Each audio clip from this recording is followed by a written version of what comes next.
What's going on, you guys? So this weekend we get the big fight, Crawford versus Canelo. And I've done countless videos, but this morning I was listening to Andre Ward and Chris Mannix talk about this upcoming fight, right? And Andre Ward is going to be a part of the commentary crew for the fight, alongside Max Kellerman and UFC commentator Jon Anik, right? And part of me is disappointed that this is our commentary crew, but I guess you can say this is a better commentary crew than having Sergio Mora, Chris Mannix himself, and Todd Grisham, or like a Mike Coppinger, and a Jim Lampley. Honestly, if any of those guys would have been commentating the fight, I probably would have just had it on mute, because I cannot stand any one of them. I think just over the years of listening to these guys, now I'm talking about all of them, Max Kellerman himself, even though he's been kind of absent from the sport of boxing the last few years, and really from sports in general. But everyone else I've mentioned, I don't know if it's become one of those things like if you're watching a show and you just get sick of every single character. I don't know really what it is, but as far as the DAZN commentary crew, they're the most biased commentary crew you can think of. And watching them commentate the Majimov fight with Crawford, that was so incredibly biased.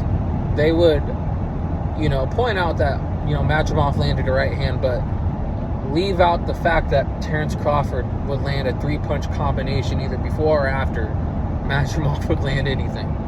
It was ridiculous listening to those guys commentate. It was probably the worst commentated fight I've ever heard in my entire life. But I guess you can say, yeah, we're glad it's not them. But at the same time, we're getting a dude who was wanting to be a rapper years ago, a cornball, and Max Kellerman. We're getting a dude, Jon Anik, who really has never even commentated a boxing match in his entire career.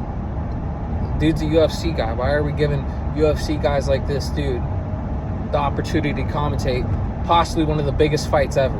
At least the biggest fight in the last decade, right? Like, why is this dude commentating the fight? It was very similar to, why is a Piers Morgan doing an interview for this upcoming fight? A dude who's never laced up a pair of boxing gloves in his entire life. It just doesn't make sense to me. And then, finally, we get Andre Ward, right? To me, it seems like Andre Ward is a sellout. When he was back in ESPN, during his ESPN commentating days, I was getting sick of him then.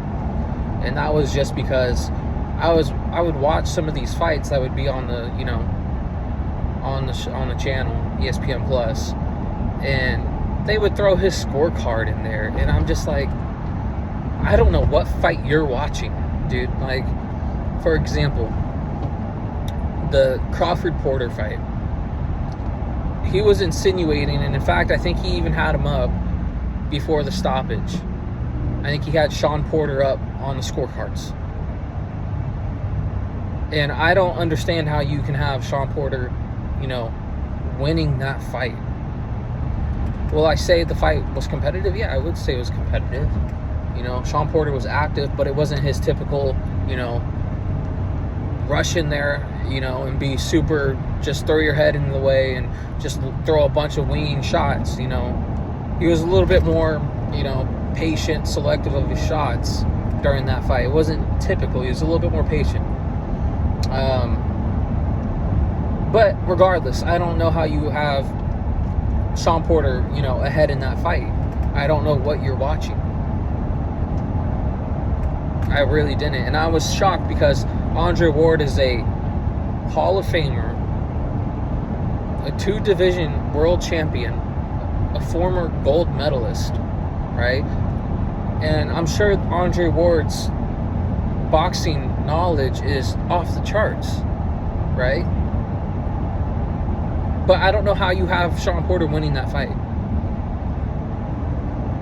And now he's, part of All the Smoke podcast, doing interviews, which I think is cool. I like the fact that he's doing interviews with, the boxers. But when you're linked up and buddied up with Steven Jackson and Matt Barnes, two grown men who think they're gangsters, but really they were just basketball players, but they're like 50 and trying to be hard and trying to be, thug. I think that's not cool company to be around. And not to mention, right, Andre Ward is, not really about that. Right? Andre Ward's nickname is SOG. And you're buddied up with two wannabe thugs that are pushing 50. If not, they're already past 50. It just doesn't match up. Like, I don't know why you've linked up and you've done business with, these guys, but I guess I can't be really too surprised when you were signed to Jay-Z, possibly, allegedly one of the most evilest dudes you can think of. But your name is SOG. It doesn't make sense to me. But aside from that, I was listening to him and Chris Mannix talk about this, fight, the Crawford-Canelo fight. And I get really irritated when I hear, just the typical narratives, obviously the narrative going into this fight is the size. Will Crawford, and that's not even there's some people that saying the size will matter, but there's people that are questioning it, right? So let me rephrase it and say people that question this, weight disparity, right? And they use the Madrimov fight to try to prove their case to why Crawford won't be able to handle Canelo. That irritates me because when you watch the Madrimov-Crawford fight, at what point did Madrimov, his weight advantage, benefit him during that fight? There was at no point in that fight where he was out-muscling Terence Crawford, where he was pushing Terence Crawford back, using his size and bullying Crawford in that fight. At no point. In fact, you could probably say it was the other way around. Madrimov, who usually is a herky-jerky, come forward, big looping shots type of fighter, was feinting and pot-shotting right hands the whole entire fight. There was no real aggression, go get him from Madrimov. Terence Crawford was more so on the front foot this whole entire fight. And honestly, to me, looked like the bigger puncher and the stronger of the two in the ring. There was times when Crawford would land a combination and Madrimov, would clinch. Where you tie up, right? There was other times where he would land a series of body shots and just push Madrimov out the way, throw him to the side. To me, it didn't look like the weight played too big of a factor. To me, you could say this was more of a stylistic, tough fight. But to say that the weight class were the cause of it being, I guess you would say, not one of Crawford's best performances, but more so a solid performance, I don't agree with that. I just think it was the style of a Madrimov that made the fight a little bit more difficult for Terence Crawford. Not to mention, right, during the interview, let me just go back to the interview with Andre Ward and Chris Mannix. Andre Ward went on to say, Crawford didn't look that sharp during the 154 debut against Madrimov.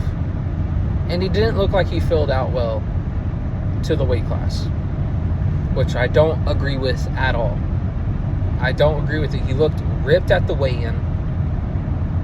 He was actually the heavier of the two in the ring. He was weighing like 170 pounds the night of the fight. And he did look sharp. I don't know what you're talking about. Like I had just mentioned, it looked like he was the heavier puncher of the two. and the more quicker, fleet-footed fighter.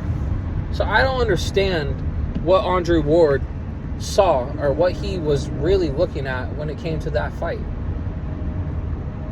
I don't get it.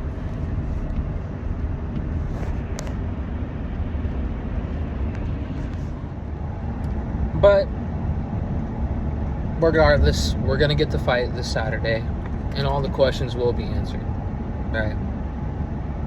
I think people are going to be in for a surprise. I think people are not expecting Terence Crawford to put on a dominant performance. I think people are more so expecting either Canelo to knock him out or to win this fight. But I would say a majority of boxing fans are probably picking Canelo to stop Terence Crawford. But we won't know until they get into the ring, and the fight actually happens, right? But I guess we should be happy that these guys are going to be commentating the fight. Better than DAZN commentating it, that whole crew. If Mike Coppinger and Sergio Mora, Chris Mannix, and Todd Grisham would have been commentating this fight, dude, I would have been so irritated. I definitely would have put it on mute. I think if Jim Lampley would have been commentating this fight, I would have put it on mute. I don't understand why some of these guys don't just ride off into the sunset and just get out of the sport. Like, we want to see a new face. I'd rather Paulie Malignaggi commentate these fights than Andre Ward, Max Kellerman, and Jim Lampley. Like, just get out of the sport. Honestly, I don't know, man. Am I sounding a little bitter about this, man? I'm just irritated with these guys. I just get sick of them. But let me know what you guys think. Are you happy about this commentating crew, or who else would you rather see commentate these fights? Let me know. Hate, like, comment, subscribe.